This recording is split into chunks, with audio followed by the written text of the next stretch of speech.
Hey everyone, it's Fitz with the Daily Delivery. Hope you're doing well. I am good. Covering college sports is generally fun.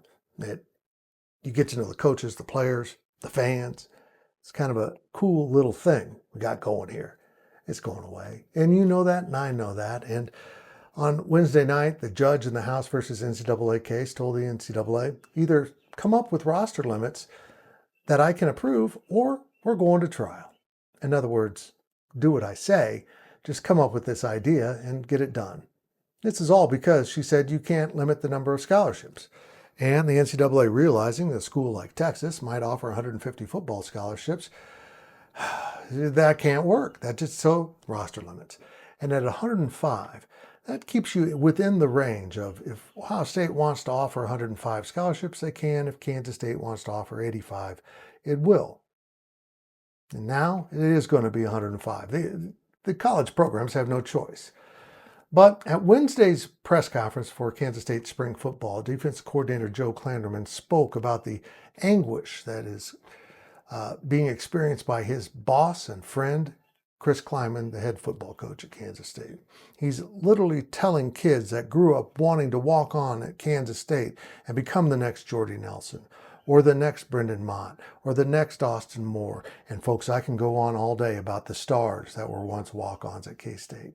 This is what they've wanted their whole life. They knew they weren't going to get a scholarship. In fact, physically, they were behind in the state of Kansas, and they probably need a couple years to catch up. So they walked on. They're part of the team. They get to practice, and they get to suit up on game days. And they may not play for a couple years. They might see some special teams action, and that's what they want. That's their definition of college football, to get on the field for the team that they dreamed of, that they grew up cheering for. It's really cool.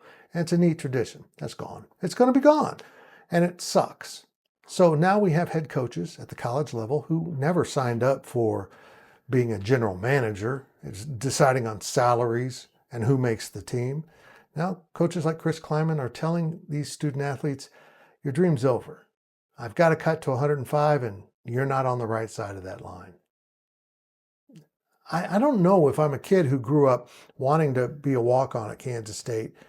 If I'm greeted with that information, what do I do with that? Do I hop in the portal and try to find my hopes and dreams somewhere else, or was this the place?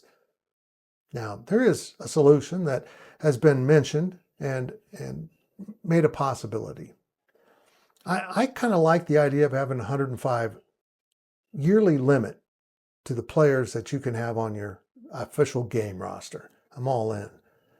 But just as they do in women's basketball, and a lot of you don't realize this, but male students, just Joe Schmo from on campus, about 5 or 6 of them, 7, 8, I don't know, they form practice squads that play against women's teams in practice.